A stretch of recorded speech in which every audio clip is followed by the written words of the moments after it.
In this video, I'm going to show you how to set stop loss and take profit in cTrader.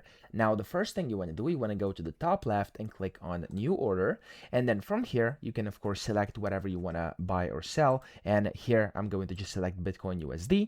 And then I'm going to go to Buy. And down here, whenever I set the volume, market range, stuff like that, I can see the stop loss or SL and take profit or TP. Okay, so here I can just change the pips, the estimated price, balance, and profit. And of course, over here I can go and add a comment, click on place order, and that is going to put on a stop loss and take profit. So as you can see here, in this case, this is this order. I can see the TP and then the SL. Of course, I haven't really set this one correctly, so currently it's showing like a risk alert over here, but you get the point. You've successfully set it. However, if you already like have a position going on and you've not just basically done that right now, you can double click on any position you want to change, and within there you can go and of course enable and set your take profit and stop loss as well, just like this, by clicking the check marks, adjusting it, and clicking on the protect button, and you are good to go, just like this. So that's it. I hope this video helped you out. If it did, please subscribe to the channel and help me out as well.